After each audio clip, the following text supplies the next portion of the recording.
Êxodo 14, a partir do versículo 10. Quando o faraó se aproximava, os israelitas levantaram os olhos e viram os egípcios marchando contra eles. Em pânico, clamaram ao Senhor e disseram a Moisés: por que você nos trouxe ao deserto para morrer? Não havia sepulturas no Egito? O que você fez conosco? Por que nos forçou a sair do Egito? Quando ainda estávamos no Egito, não lhe avisamos que isso aconteceria? Dissemos: deixe-nos em paz, continuaremos a servir os egípcios. Afinal, é melhor ser escravo no Egito que ser um cadáver no deserto. Moisés, porém, disse: não tenham medo, apenas permaneçam firmes e vejam como o Senhor os resgatará neste dia. Vocês nunca mais verão os egípcios que estão vendo hoje.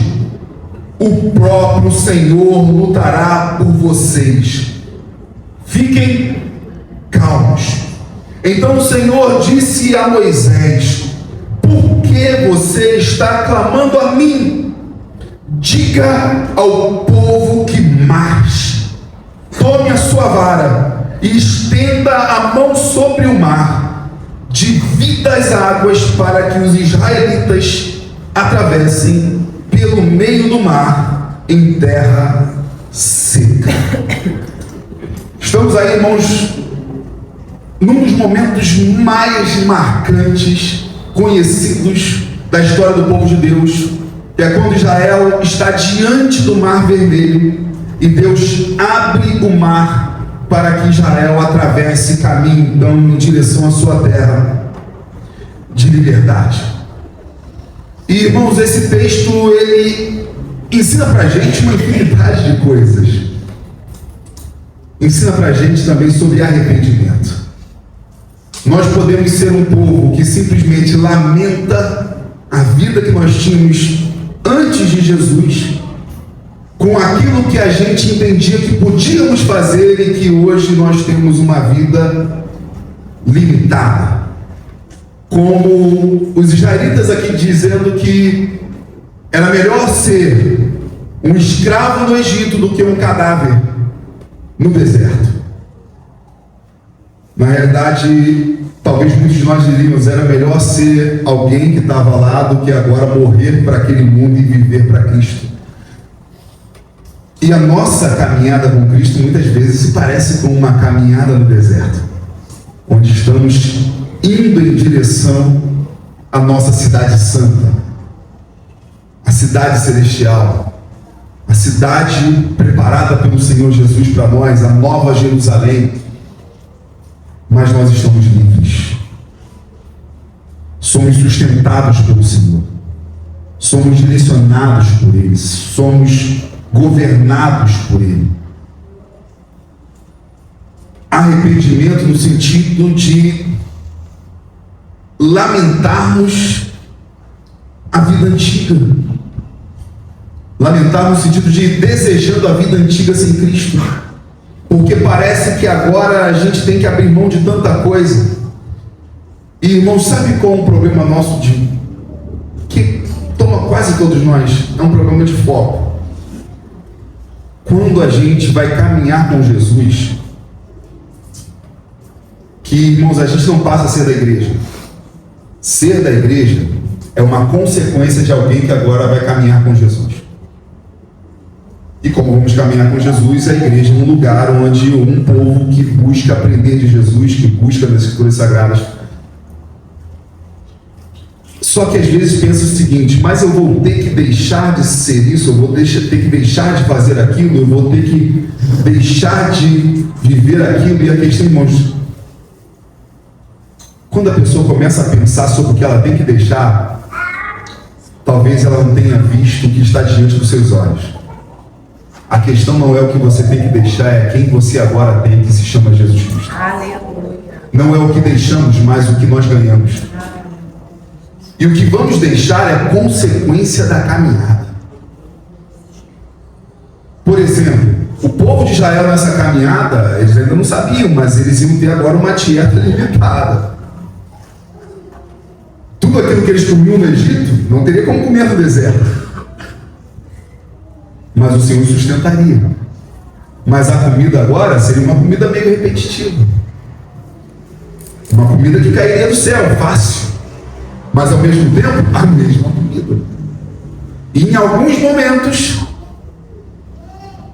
cordonizes. Mas nos outros dias, o famoso maná. Maná significa o que é isso.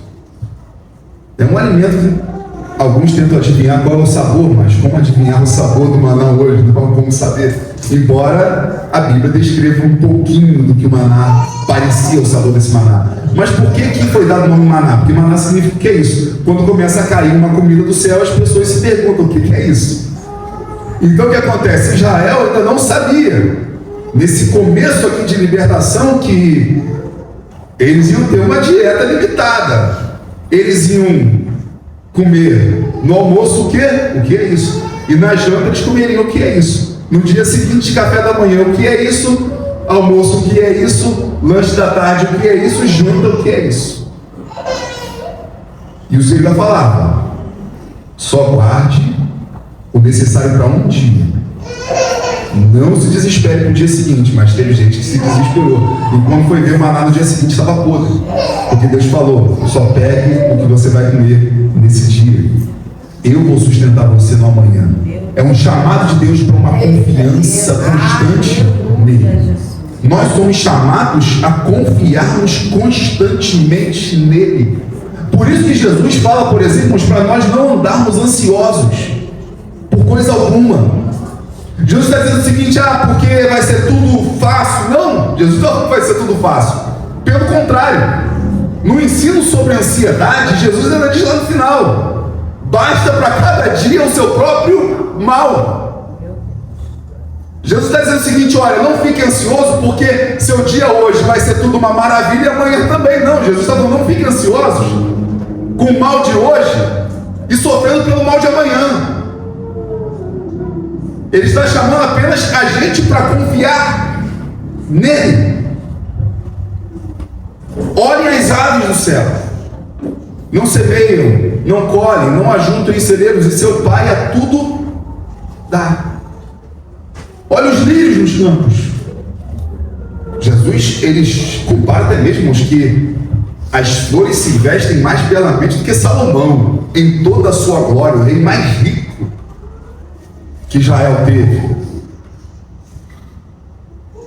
E é interessante, irmãos, se você observar a terapia de Jesus, que a gente pensa que quando ele fala: olha as aves dos céus, olha os lírios do campo, acha que é simplesmente para uma meditação assim. Meditação também faz parte. Olha, o Senhor sustenta o passarinho, ele vai me sustentar. Só que não é somente isso. Jesus está mandando a gente contemplar a natureza. Como disse Davi uma vez no Salmo: os céus proclamam a glória de Deus. Existe um Deus sustentando todas as coisas, um Deus que governa todas as coisas. Jesus está ensinando para a gente terapia, de você olhar alguma coisa bonita e a sua mente ser liberta de tudo que é de mais feio nesse mundo. Contemplação, meditação. Vai buscar às vezes. Eu não sou psicólogo, sou psiquiatra, só nada disso. Estou mais para paciente do que para alguém que consulta dá consulta para os outros. Meditação é uma coisa antiga da Bíblia, irmãos. E hoje várias terapias mandam a pessoa meditar. Contemplação, Jesus está ensinando meditação e contemplação. Várias terapias hoje vão mandar a pessoa praticar contemplação.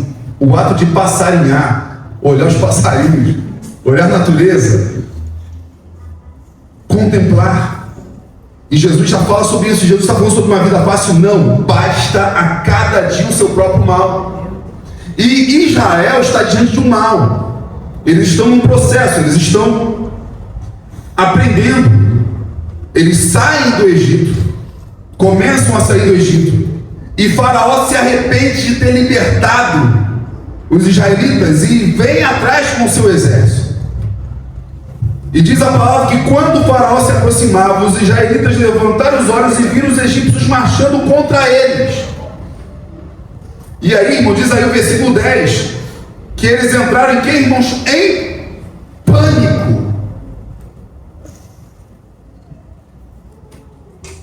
E isso, irmãos, é uma coisa que a Bíblia vai mostrar que até mesmo homens santos, esse povo que está cheio de problema, mas até aqueles homens que andavam pertinho de Jesus, tem hora que eles entram em pânico.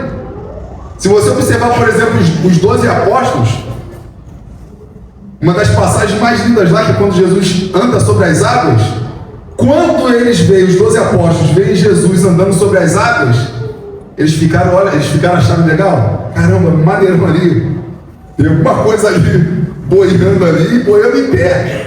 Porque boiar deitado é mole, né, irmãos? Agora boiar em pé, e não está só boiando, está se movendo. Eles acharam legalzão? Está lá a Bíblia? Não. Eles entraram em pânico. E aí, irmãos, pasmem, os 12 discípulos de Jesus acharam que era o que, irmãos? Um fantasma. Os caras acreditavam em assombração. Se eles fossem brasileiros, eles iam acreditar em boi, tatá, mula sem cabeça, saci pererê. Eles acreditaram nisso tudo, meu irmão. Eles acharam que era um fantasma. Eles entraram em pânico. E aí é quando Pedro tem uma palavra de fé, um desafio. Se é o Senhor mesmo, mande que eu vá até o Senhor andando sobre as águas. E Pedro andou sobre as águas. As águas parecem ser uma coisa que mostra para a gente livramento. Aqui, Pedro andou sobre as águas. Aqui, Deus vai abrir as águas. Por isso que tem música que a gente canta, né? Se Deus não abrir as águas, Ele vai mandar a gente andar sobre águas. Só não faz isso em todo momento, não, irmãos. Tenha certeza que Deus te mandou. Porque tem gente às vezes que acaba dando ruim porque acha, porque está lá na Bíblia. Está na Bíblia. Mas vai se repetir na forma que Deus quiser, e não porque o ser humano quer que seja naquela hora, naquele momento. A igreja coreana, por exemplo, teve um problema sério no momento da história da Coreia, porque um acampamento de jovens cristãos, e eles estavam num local onde houve uma grande enchente. E 2 meninas morreram porque elas falaram, não, nosso Deus, Ele abriu o mar, ou então mandou andar sobre as águas, então nós não vamos ir para o local que estão mandando a gente ir para se proteger. O nosso Deus ou vai abrir as águas ou vai mandar a gente andar sobre elas. E todos os adolescentes jovens daquele lugar sobreviveram, menos essas 2 meninas que desafiaram a força das águas sem uma ordem do Senhor. O texto aqui vai mostrar que já tinha uma ordem do Senhor. Tanto que quando Moisés é desafiado pelo povo, Deus fala assim, por que você está clamando a mim, Moisés? Calma aí, tem um Egito vindo atrás. A única arma que Israel sabia manusear, irmãos, era enxada, ancinho, e olhe lá. Então tem o Egito, o exército mais poderoso da época vindo atrás, e tem o mar na frente. E Deus fala para Moisés, por que clamas a mim? Por que Deus fala dessa forma com Moisés, irmãos? Porque a ordem já tinha dada. Só segue adiante, vai em frente. Vai em frente. E Deus vai abrir aquilo que tiver que abrir na sua vida. Aleluia. A gente pensa, irmãos, às vezes na nossa caminhada, o que a gente está deixando? Nós somos chamados então a um arrependimento, irmãos. Nós estamos caminhando para Cristo. Ah, mas como que vai ser a minha vida? Porque eu sou tão acostumado com esse tipo de vida. Deus diz para você, só siga em frente e creia. Glória a Deus. Siga em frente e creia. Amém, Jesus. Deus fará o impossível por você. Aleluia. Nessa passagem aqui, irmãos, nós temos algumas coisas bem claras de Deus para o povo de Israel. E nós precisamos nos arrepender, irmãos, quando nós olhamos para as coisas passadas com mais prazer e paixão do que para Jesus. E Jesus é o que está diante de nós, é quem está diante de nós. Como diz o apóstolo Paulo, esquecendo-me das coisas que para trás ficam e avançando para as que diante de mim estão, prossigo para o alvo, para o prêmio da soberana vocação que está em Cristo Jesus. Aí talvez você se pergunte, mas é difícil porque eu não consigo às vezes esse grau de santidade que a Bíblia tanto fala, tem tanta coisa que eu tenho que desgarrar, tem tantas coisas que envolvem a minha família, a minha casa. Irmãos, o próprio apóstolo Paulo fala, não que eu tenha obtido a perfeição. Paulo, quando ele fala se esquecendo-me das coisas que para trás ficam e avançando, Paulo está falando de um processo. Cada caminhada que eu dou para frente é algo que está ficando para trás. Agora, ele não chegou lá ainda, mas cada vez que ele se aproxima, o Egito vai ficando cada vez mais longe. Eu achei muito legal aqui na conferência jovem o exemplo que a pastora Stephanie deu. É como se o copo aqui, né, nosso corpo fosse tomado de coisa podre,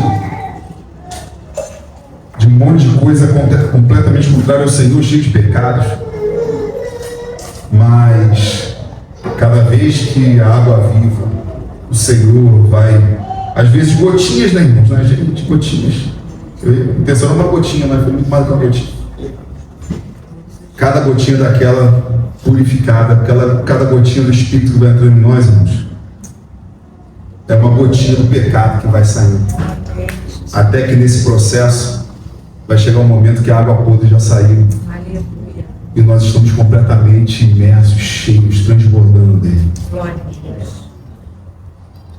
Então Deus dá uns chamados para Israel, mas que eu creio que isso aqui são chamados eternos para a gente. Abrir o mar é em toda hora, não, irmãos.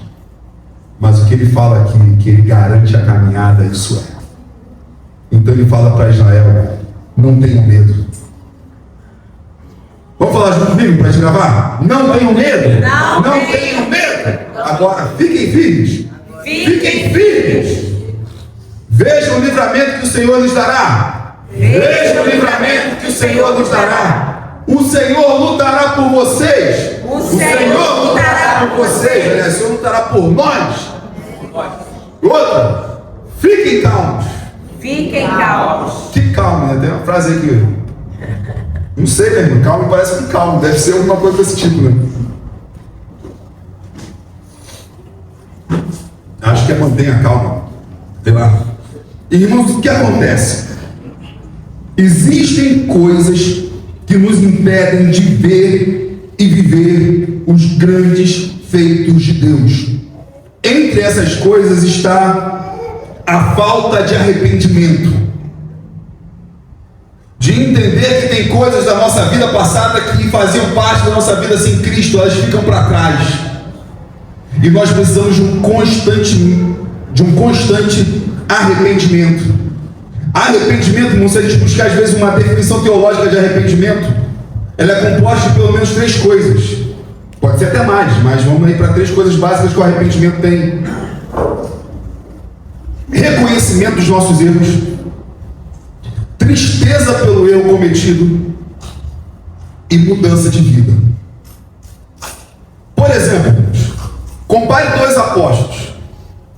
Quando pensar em reconhecimento do erro e tristeza pelo erro cometido, Paulo diz que existe tristeza que é para a morte, existe tristeza que não é para a morte. Se você pegar a vida de 2 apóstolos do Senhor Jesus, Pedro e Judas, Pedro se arrependeu, Judas não. Por quê? Porque Judas não completou o ciclo do arrependimento. Por isso que se fala muito que Judas foi tomado de remorso. Por quê? Pedro, quando nega Jesus 3 vezes. Antes do Pedro, vamos falar do Judas.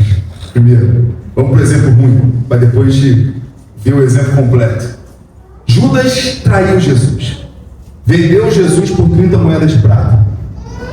Quando Judas vê que Jesus não reage, que Jesus vai correr, Judas tenta desfazer o feito.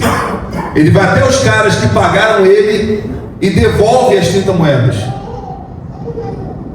Os caras falam o que para ele? Irmão, olha que podridão desse mundo. Os caras que pagaram por Jesus falam para ele: esse dinheiro é maldito, cara, isso não quer não. Para ver, irmãos, no Brasil, que o cara que dá a propina sabe que a propina é podre, mas ele, para obter os objetivos dele, ele vai lá dar a propina, mesmo sabendo de todo o peso e maldição que aquele dinheiro carrega. Tanto que eles usaram aquele dinheiro para comprar um cemitério. Judas, ele joga lá fora as moedas e se mata. Uma pessoa que se mata está feliz? Não. Uma pessoa que tira a própria vida, ela está tomada de tristeza. No caso de Judas, ele conhecia Jesus. Bem, não conhecia tão bem quanto Jesus se revelou a ele, se deu a conhecer. Que no debate a Jesus perdoaria Judas. Alguém tem dúvida de que ele perdoaria Judas? Ele perdoa a gente, mas todos nós somos responsáveis pela morte dele. Todos nós aqui, possivelmente, em algum momento traímos ele, a confiança dele, o nome dele. Mas Judas, ele carrega o seu orgulho, pessoal. Ele não se entrega ao choro e não vai adiante de Jesus. Ele prefere tirar a vida dele.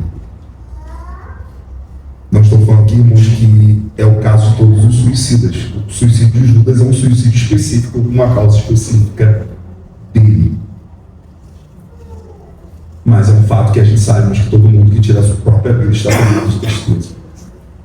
Só que Judas, ele reconhece o erro que cometeu.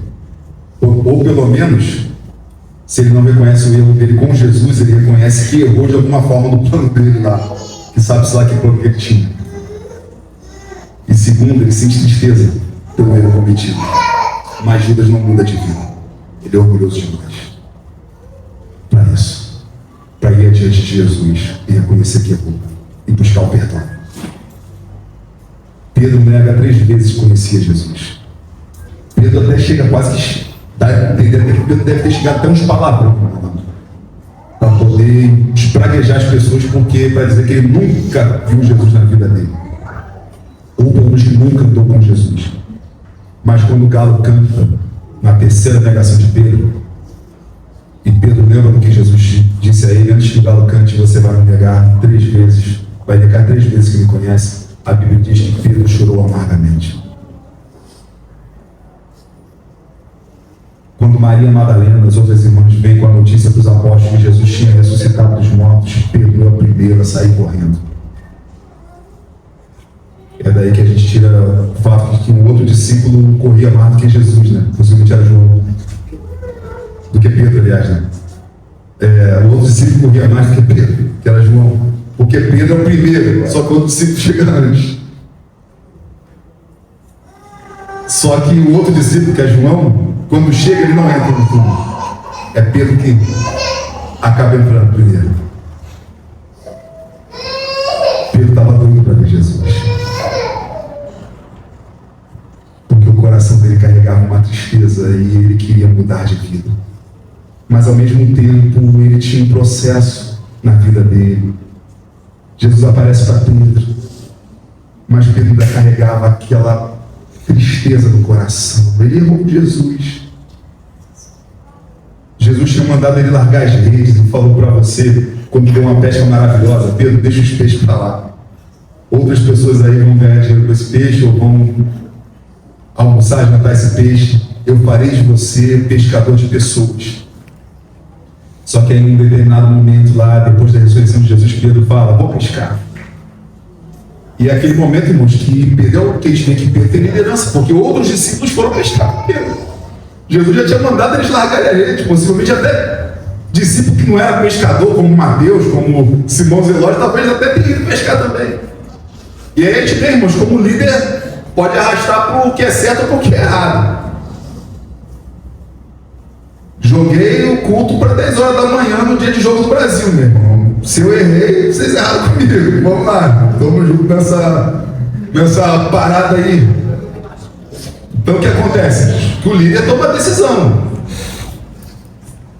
Eu, particularmente, quando tomei essa decisão do culto da manhã, eu pensei assim: vou livrar meus irmãos de um peso de chegar às 5 horas da tarde e pensar, vou no culto ou não vou?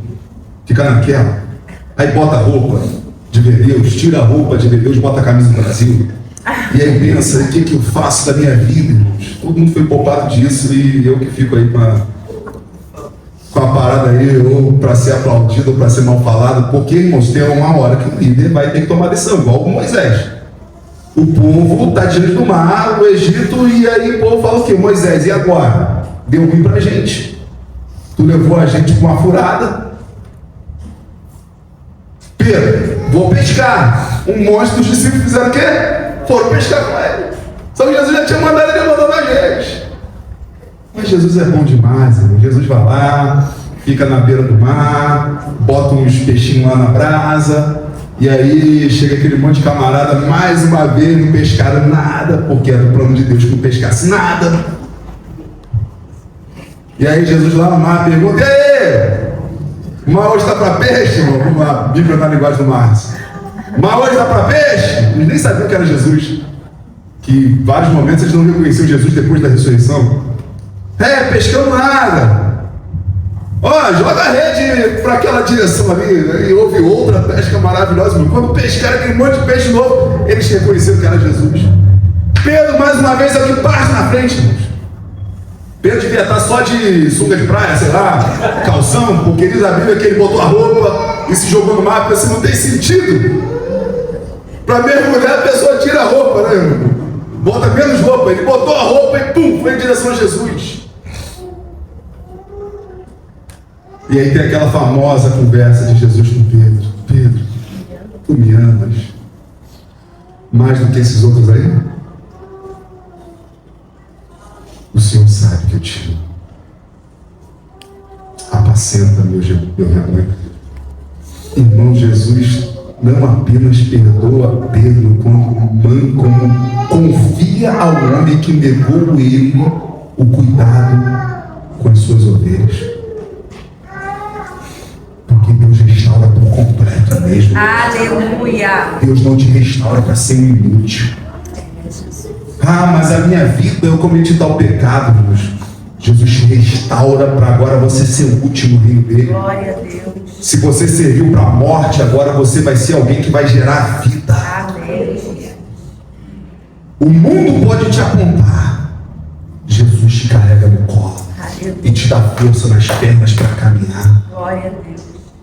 Esses israelitas, irmãos, estão murmurando. Um dos pecados que a gente mais precisa se arrepender, que é um dos que a gente mais comete, se chama murmuração. Versículo 11 diz assim: e disseram a Moisés: por que você nos trouxe ao deserto para morrer? Não havia sepulturas no Egito? O que você fez conosco? Por que nos forçou a sair do Egito? Quando ainda estávamos no Egito, não lhe avisamos que isso aconteceria?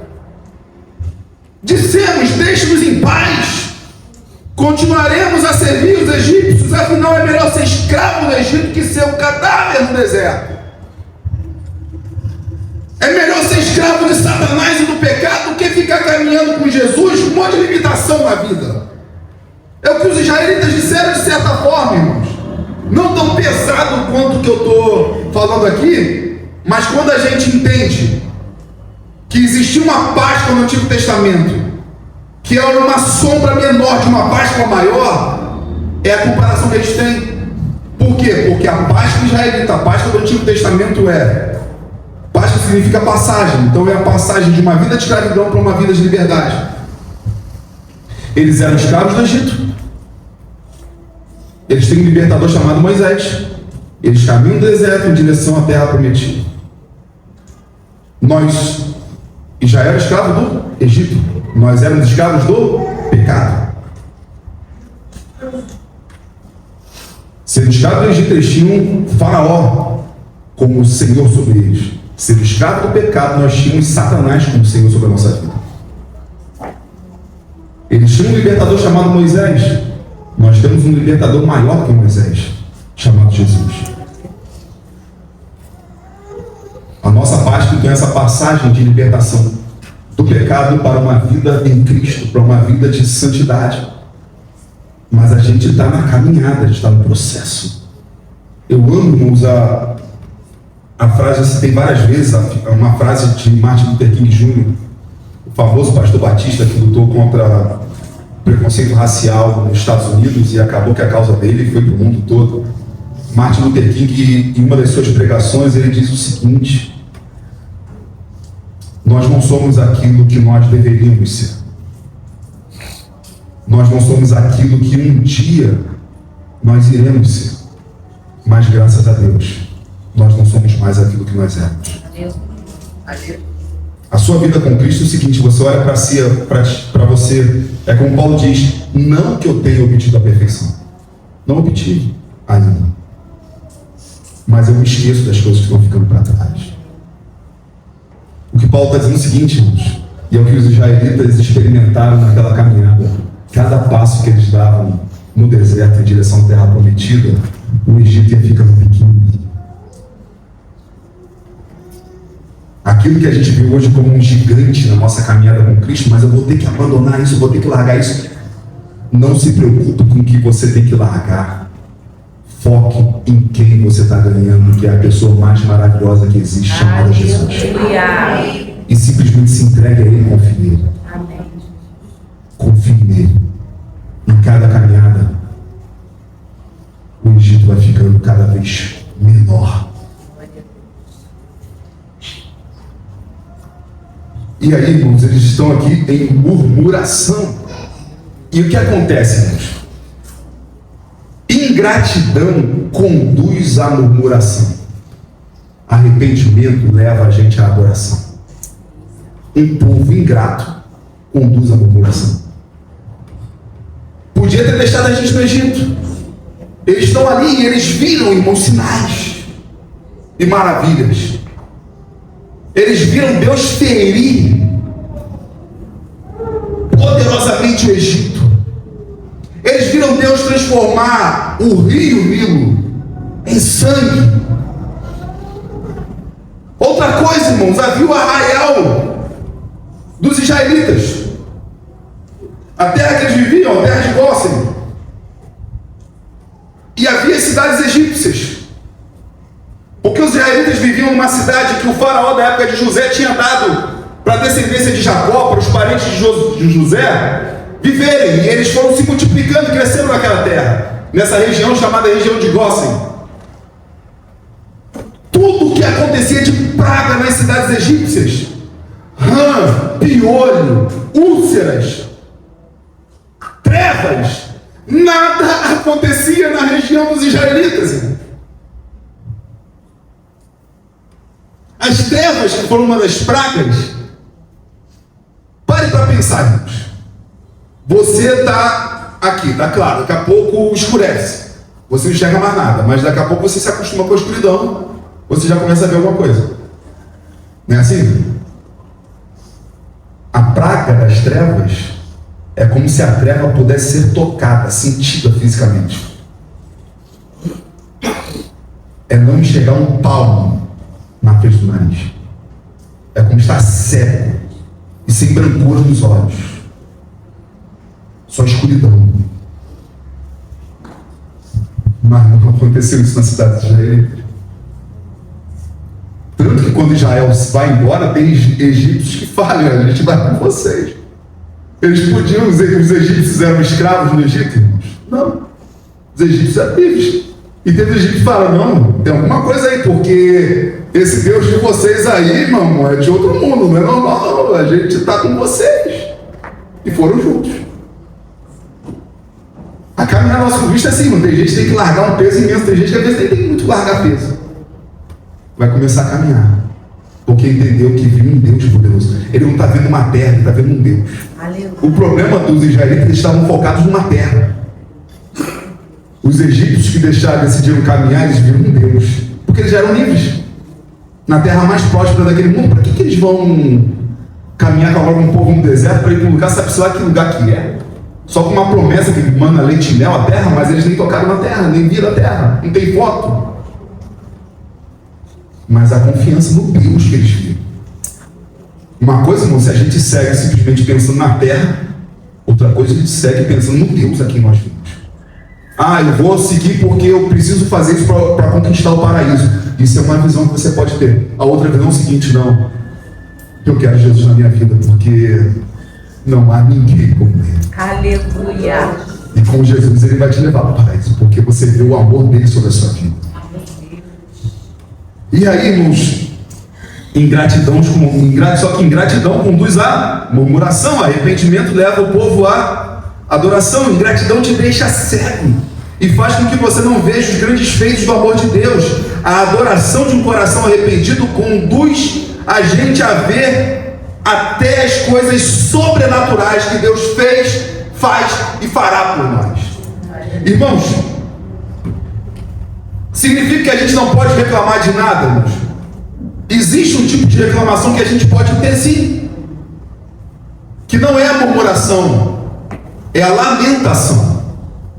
O povo de Deus, ele pode sim lamentar as condições de vida que ele está vivendo, as coisas pelo qual ele está sofrendo. A gente tem um livro na Bíblia chamado Lamentação, de um dos servos mais poderosos de Deus, chamado Jeremias, de um homem íntegro, reto, temente a Deus. Eu estou falando aqui as características de história, irmãos, mas Jeremias era isso também, no meio de uma geração que não queria saber nada do Senhor. E Jeremias escreve um livro chamado Lamentação, e ele é conhecido como o povo, como o profeta chorando. Por quê? Porque ele viu uma tristeza imensa, irmãos. Jeremias vê a podridão dos governantes israelitas, chamados ao arrependimento e ninguém se arrependendo. E Jeremias sabe que os babilônios estão vindo para simplesmente, irmãos, destruir tudo. Jeremias vê as mulheres de Judá sendo estupradas pelos babilônios. Como que esse homem não vai lamentar? Aquele período foi um período de tamanha fome, irmãos, que teve mulher cozinhando filho morto para se alimentar. Porque os babilônios cercaram Jerusalém. Nada mais entrava na cidade, não tinha o que comer. A cidade fedia. Como não lamentar? Como disse o profeta Abacuque, é interessante quando você lê Abacuque, irmãos, que Abacuque viveu numa época contemporânea também, porque Abacuque começa a detonar com Deus os pecados de Israel. Porque aqui a lei é torcida. Amós também fala sobre o suborno que era aceito pelos juízes. Mas Abacuque é interessante porque ele começa a descrever a maldade de Israel, e Deus fala o seguinte: olha, está vindo um povo pior ainda do que esse, para destruir esse povo. Aí é quando Abacuque fala com o Senhor: mas como que é isso? Aqui já é ruim, mas o Senhor vai permitir que um povo pior venha dominar esse povo aqui.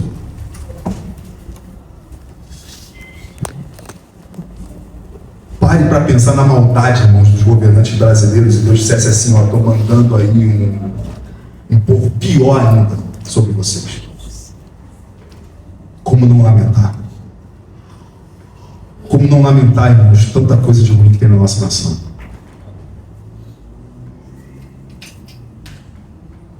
Como não lamentar os hospitais públicos de uma pessoa que fica meses esperando por uma cirurgia que não vem? De um governo que, pelo que arrecada, deveria dar suporte de saúde para todo mundo, e mesmo uma grande parte da população tendo plano de saúde, sendo tratado em hospitais particulares, ele não consegue atender nem quem sobrou, porque ter um hospital público, irmãos, pelo plano do Brasil, era para ninguém ter plano de saúde, porque ele deveria atender muito bem a todos. E pela quantidade de impostos que se arrecada nessa nação, era para ser assim. Mas uma vez que um monte de gente tem plano de saúde, ajudou o governo, porque agora é menos gente para atender no hospital público, mas ainda assim ele não consegue atender quem socorreu. E a gente sabe porque esse país é um país onde parece que a corrupção faz parte da nossa cultura.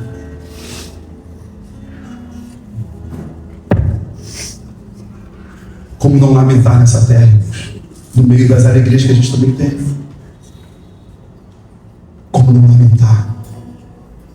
Então, lamentação faz parte. Eu vou citar aqui alguns textos, irmãos, só de um homem, que é Davi. Então, o que acontece, irmãos? Diferente da murmuração, é a lamentação sincera. O povo de Israel não estava se lamentando porque agora estão diante do mar. Eles estavam murmurando contra Deus. De um Deus que havia libertado eles e estava guiando eles. É diferente da lamentação sincera. Então, nos Salmos de Davi, a gente tem, por exemplo, lamentação sincera, mas um homem que tem lamentação sincera, ao mesmo tempo que confia no Senhor. Como eu sei Jeremias. Jeremias lamenta-se, mas no meio das lamentações de Jeremias, ele diz o que, por exemplo, irmãos, quero trazer à memória o que pode me dar esperança, porque as misericórdias do Senhor são a causa de não sermos consumidos, porque as suas misericórdias não têm fim, elas se renovam a cada manhã. Davi, Salmo 69, 2 e 3, pedi para colocar aí para a gente. Salmo 69, versículo 2 e 3. Davi diz assim: estou atolado no profundo lamaçal. Aí, ó, afundo cada vez mais na lama e não tenho onde apoiar os pés. Entrei em águas profundas e as correntezas me cobrem. Estou exausto de tanto clamar. Minha garganta está seca. Meus olhos estão inchados de tanto chorar à espera de meu Deus. Davi está lamentando porque ele está no meio de um clamor e ele parece que não ouve a resposta de Deus. Ele não ouve Deus falando com ele. Então ele se lamenta. Os meus olhos estão, minha garganta está seca de tanto que eu estou gritando por socorro e o Senhor não me responde. O Salmo 142, versículo 2, é um outro exemplo de lamentação. Salmo 142, 2: derramo diante dele minhas queixas e lhe apresento minhas angústias. Davi está dizendo o seguinte, irmãos, aquele homem que falou para Golias, né? Você veio contra nós com espadas e lanças, nós vamos contra ti diante do nome do Senhor dos Exércitos. Aquele jovenzinho corajoso, mas tem momento que ele fala: eu derramo diante de Deus a minha queixa, eu exponho a ele a minha angústia. O que Davi faz com a angústia dele no coração, irmãos? Ele ora. E nem sempre a oração dele ele é respondida no mesmo dia, e nem no dia seguinte. Ele está aqui lamentando porque ele está colocando diante de Deus e parece que não tem resposta. Esse mesmo homem que tem lamentação sincera, ele manifesta ao mesmo tempo confiança em Deus. O famoso Salmo 23: o Senhor é o meu pastor, nada me faltará. Ele me faz repousar em pastos verdejantes, leva-me para junto das águas de descanso. É o mesmo homem que fala: eu me queixo, eu me angustio, o Senhor me responde. É o mesmo homem que está dizendo: se o Senhor está comigo, eu não tenho falta de mais nada. Parece que o cara é meio doido da cabeça. Não, irmãos, ele se lamenta com respeito a Deus, sinceramente, porque ele sabe que o Senhor nunca o abandonou, mas ele é filho. Como filho, ele pode falar diante do seu pai: pai, eu não estou entendendo, por que o Senhor não ouve o meu clamor? Por que o Senhor não muda a minha história? Por que os anos estão passando, os dias estão passando, e o Senhor permite que a minha vida esteja nessa condição? Como ele fala: eu afundei na lama. Quando que o Senhor vai me tirar, vai me resgatar dali?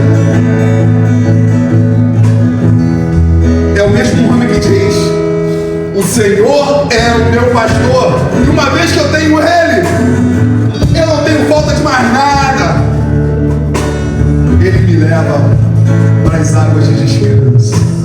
Ele me leva para pastos verdejantes. O próprio Davi manifesta a confiança em Deus ali. Se eu andar no vale da sombra da morte, Ele está comigo. Só que na hora que ele está no vale da sombra da morte, ele fala: Senhor, cadê o Senhor? Vai me tirar quando desse vale? Salmo 103, versículo 2 e 5. É ele dizendo para si mesmo: bendiga minha alma, Senhor. É o Davi dizendo para ele mesmo. Salmo 103, 2. É o Davi dizendo para ele mesmo: bendiga minha alma, Senhor. Não permita, minha alma, que eu fique falando mal, que eu fique murmurando. É o homem dizendo para ele mesmo: todo o meu ser louva o Senhor. Nas traduções mais comuns que a gente usa é: bendiga minha alma o Senhor. Quer dizer, Davi está falando com ele mesmo. Então você pensa, Davi agora endoidou, porque ele está falando sozinho. Mas ele está dizendo para ele mesmo. Quem aqui nunca conversou sozinho? Levanta a mão aí. Vamos lá, irmão, pode levantar a mão, sério. Para a gente internar que você é o único normal que existe aqui no nosso meio. Então você é o louco.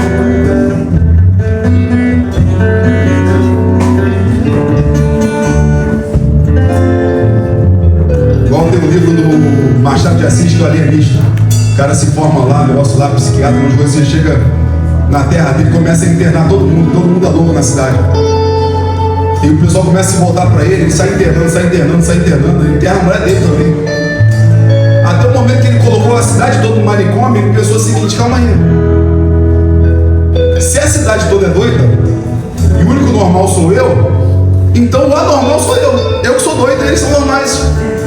Aí ele mandou soltar todo mundo e falou: interna eu.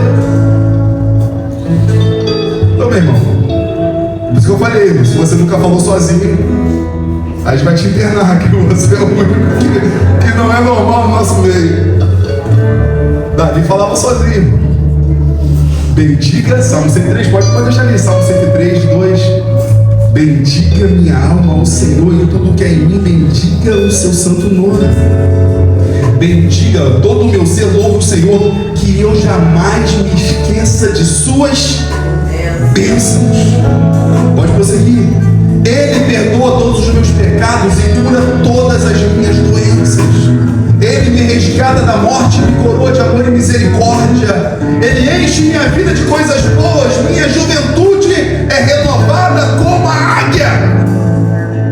O mesmo homem que está falando minha juventude é renovada como a águia é aquele mesmo que disse lá: eu estou atolado num mar de lamas. Lamentação sincera. Mas quem tem uma lamentação sincera, irmãos, não murmura. Porque a lamentação sincera é acompanhada de uma confiança imensa em Deus. Como diz um dos salmistas: pois eu ainda o louvarei, porque está batida a minha alma, porque se perturba dentro de mim, espera em Deus. E ele mesmo afirma: aquele que diz a minha alma está batida, ele fala: pois eu ainda o louvarei. Ele sabe que aquela condição dele não é a sua eternidade, não é o final da sua história. Eu ainda o louvarei. E irmãos, chamado de Deus pra gente aqui nessa manhã, se você se esquecer de tudo que foi falado aqui nessa manhã, você vai guardar aí versículo 13 aí de Êxodo 14, 13. Vamos resumir aí nossos 5 pontos aí para você guardar no seu coração e você entender na sua caminhada com o Senhor. Uma das afirmações mais comuns da Escritura Sagrada: Moisés, porém, disse: não tenham medo. Por que ele disse não tenham medo? Porque a gente tem medo. Então a palavra veio para poder tratar o nosso medo. Encare seus medos. Não finja que não. Encare seus medos. Não entre no mundo imaginário, no mundo de fantasia, como se os medos não existissem. Encare seus medos. Nomeie seus medos e lance diante do Senhor. Aleluia. Você precisa reconhecer seus medos. Quando a Bíblia fala por diversas vezes não tenham medo, é uma das afirmações mais comuns na Bíblia Sagrada. Não tenham medo é porque a gente tem medo. Quando Jesus fala não andeis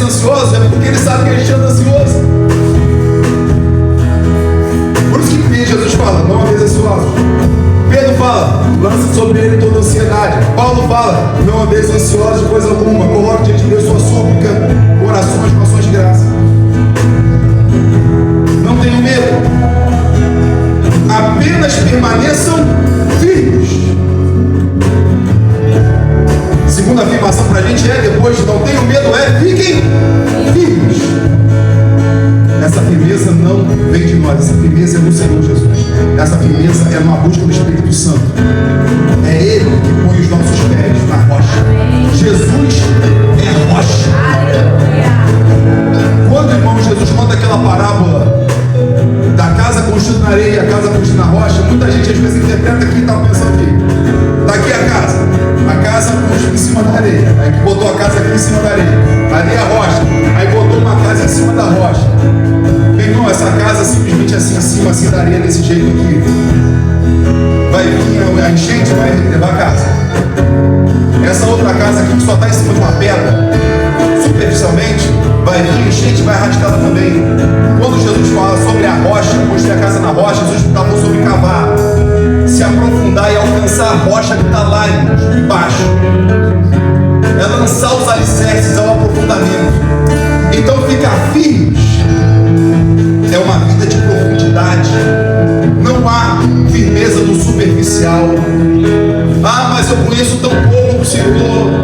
Jesus, você, meu irmão, entenda o seguinte: mas eu conheço tão pouco de Jesus, meu irmão, você simplesmente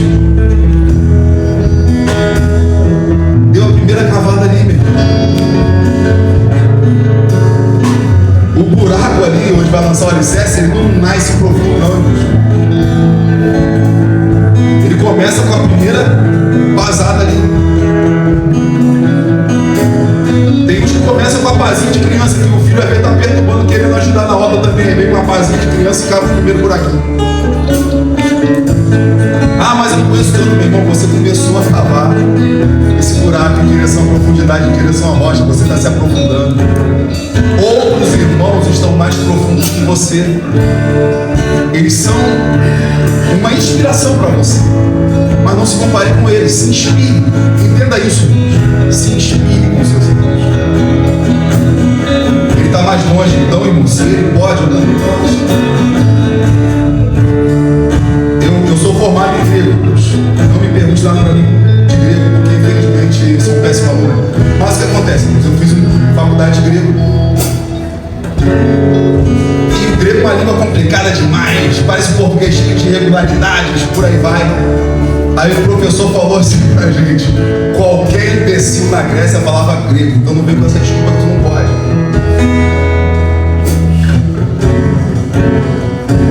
Irmãos, a gente pega demais. A Beth, quando falou pra mim assim, quando a Beth foi tirar a carteira, a gente tinha uma conversa, não foi a Beth, não, foi uma outra pessoa. Aí a gente estava conversando com a Beth, e a pessoa disse: não, será que eu vou conseguir tirar a carteira de motorista? Me perdoe, irmão, mas eu comecei a numerar um monte de gente, uma pessoa: fulano tem carteira de motorista, Beltrano dirige, Ciclano dirige, meu irmão, falou: tu não pode, cara. Depois eu cheguei à conclusão que eu fui muito pecador com a minha comparação, porque eu botei aqueles irmãos lá, aquelas outras pessoas numa condição inferior, assim, tipo assim, se até aquela pessoa dirige, por que você não vai poder? Mas, irmãos, a gente às vezes olha aquele irmão que está mais profundo e a gente pensa assim: não, mas ele está num nível superior.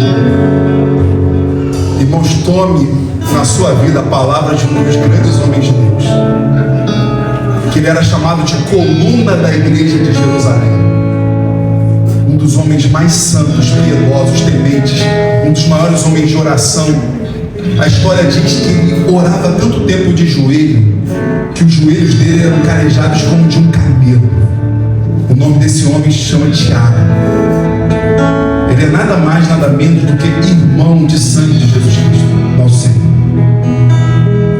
Tiago era o irmão de Jesus, filho de Maria e José. Se converteu a Jesus só depois da ressurreição, como aconteceu com os irmãos de Jesus que não criam nele como Salvador. Mas Tiago tem uma afirmação famosa dele na carta, que está lá, a carta de Tiago. Ao falar de um dos homens mais poderosos que pisaram nessa terra, um dos maiores profetas do Senhor, que era o profeta Elias. Sabe qual a afirmação que Tiago faz de Elias? Elias era homem semelhante a nós, sujeito tuas mesmas fraquezas.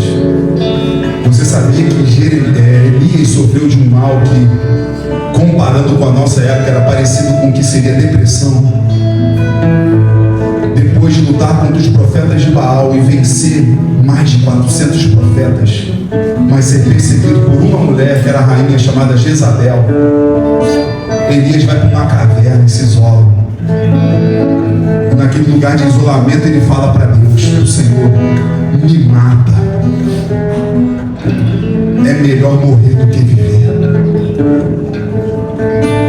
Um dos homens mais poderosos de Deus pediu para ser a morte, porque não aguentava morrer. Esse homem, diz lá Tiago, que é o que está lá na história, ele orou para não chover e não choveu.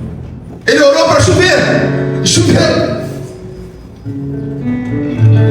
Elias era um homem semelhante a nós, sujeito às mesmas fraquezas. Então, quando você olhar para aquele irmão que está mais profundo que você, que parece que já está mais pertinho da rocha do que você, que já cavou profundo, entenda o que Tiago, o homem de Deus, disse para nós, irmãos. Esse homem de Deus, essa mulher de Deus que está muito mais avançado do que você, ele é homem, ser humano, semelhante a nós, semelhante a você, sujeito às mesmas fraquezas. Então, meu irmão e minha irmã, fiquem firmes, mas esse firme não é ficar parado. Esse firme é se aprofundar em Jesus, é conhecer a Jesus, é ser cheio do Espírito Santo. Fiquem firmes e vejam como o Senhor os resgatará nesse dia, diz aí o versículo 13. Vejam como o Senhor os resgatará neste dia. Em outras traduções diz: vejam o livramento que o Senhor lhe dará neste dia. Amanhã, creia no livramento. Por quê? Porque o anjo do Senhor acampa ao redor daqueles que o temem e guarda. Porque o Senhor Jesus é o leão da tribo de Judá. E quando ele ruge, o inferno treme. Quando ele ruge, os demônios correm.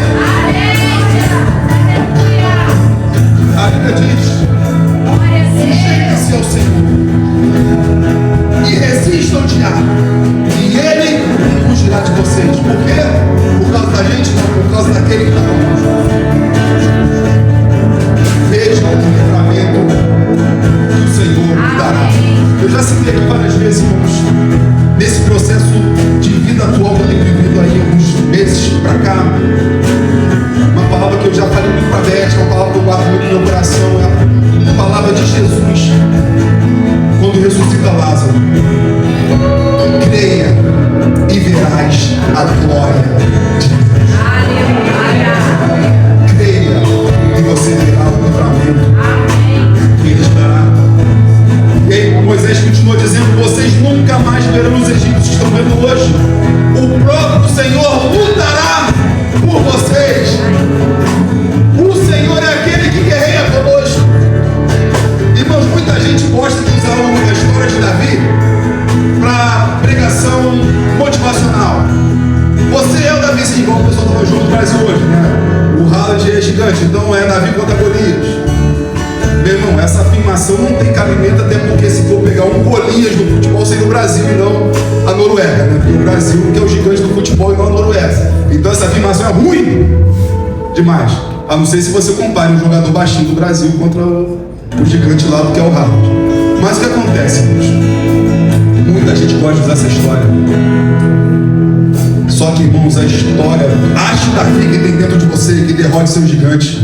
Davi nunca enxergou Davi dentro dele que derrota o gigante. Davi nunca viu ele derrotando o gigante. Nunca foi o Davi, e Davi sempre deixou isso bem claro. Quando Golias está lá afrontando Israel, que Davi fala: por que vocês permitem que esse homem incircunciso, esse homem que não tem aliança com Deus, fique afrontando o exército do Deus vivo? E aí, quando Davi vai se apresentar para ser o valente de Israel que vai lutar contra o gigante, Davi fala: minhas ovelhas estavam em perigo diante do urso, e eu venci, eu matei o urso. Em outro momento eles estavam em perigo diante de um leão, e eu matei o leão. O mesmo Deus que me deu vitória sobre o urso, e o mesmo Deus que me deu vitória sobre o leão, Ele me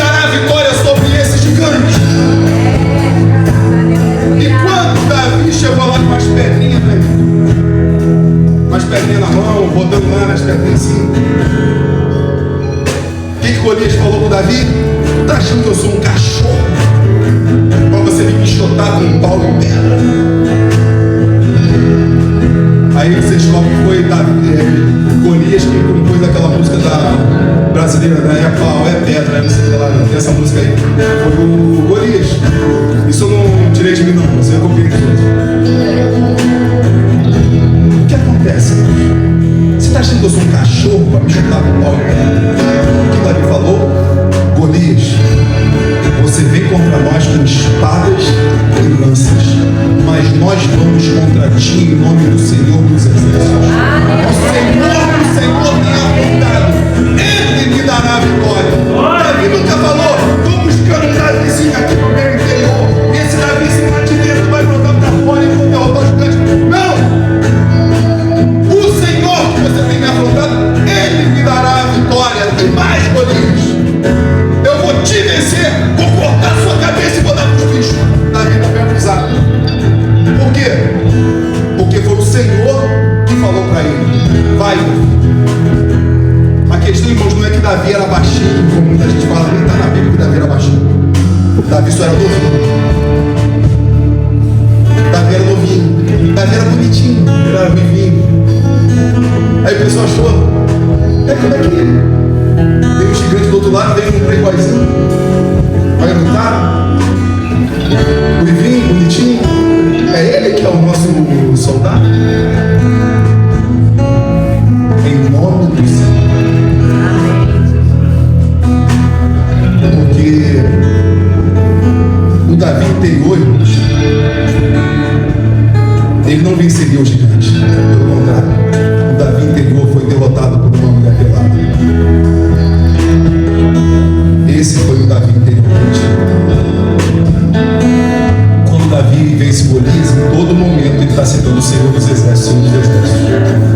Quando Davi cai em tentação pela nudez de Batseba, que Batseba não provocou Davi, Batseba estava na casa dela, Davi que foi fofoqueiro de ficar olhando pela janela na casa dos outros. Batseba estava dentro da casa dela, Davi que ficou de enxergar. Ele não citou Deus em momento algum. Ali era o Davi interior. Então, o Senhor lutará por nós. Nós temos que entregar nossas armas. Aliás, nós temos que lutar com as armas dele e não com as nossas. Porque Ele luta por nós. E Ele vence. Ele vence o gigante que foi. Ele usa a gente na guerra, mas é Ele que vence. A Bíblia diz que em breve o Deus da paz esmagará Satanás debaixo dos nossos pés. Percebe, irmãos? Deus quer tanto humilhar Satanás que ele podia botar Satanás simplesmente debaixo do pé de Jesus, mas não, ele vai botar debaixo do nosso pé. Quer humilhação maior para Satanás do que Deus vencer ele usando o nosso pé? Em vez do pé do próprio Deus. Mas quem é que venceu? Foi o nosso pé? Foi a nossa pisada? Não. Em breve o Deus da paz esmagará Satanás. Quer dizer, é Ele que esmaga Satanás debaixo dos nossos pés. É Ele que venceu Golias com a mão de Davi, mas não foi Davi, foi o Senhor com a mão de Davi. É Ele em nós. Cristo em nós, a esperança da glória. Não é o nosso eu interior, é o Espírito Santo no nosso interior, levando o nosso interior a parecer com Jesus. No meio disso tudo que Ele diz pra gente, fiquem calmos. Fiquem calmos. E aí, para fechar a mensagem,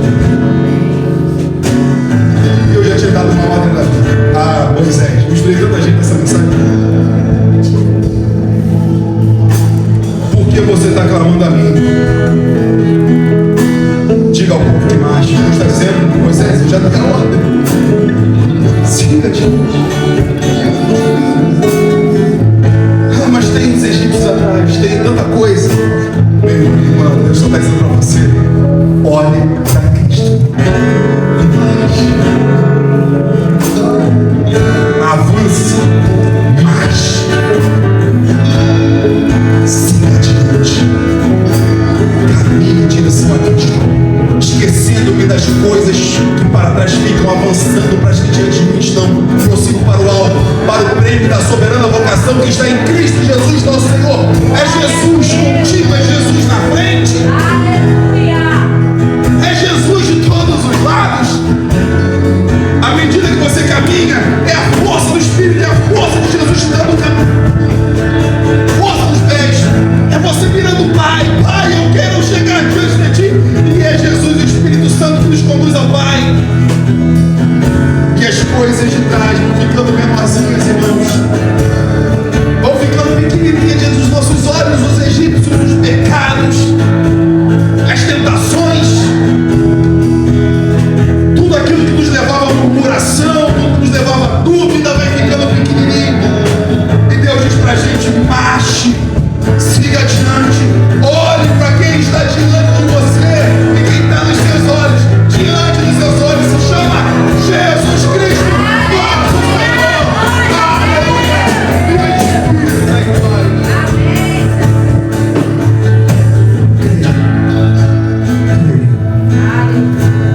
Creia e verás a glória de Deus. Creia e verás o Deus Pai. Creia e verás o Deus Espírito Santo. Creia. O Deus Pai e o Deus Espírito Santo nos olhos da fé. Mas creia que um dia nossos olhos contemplarão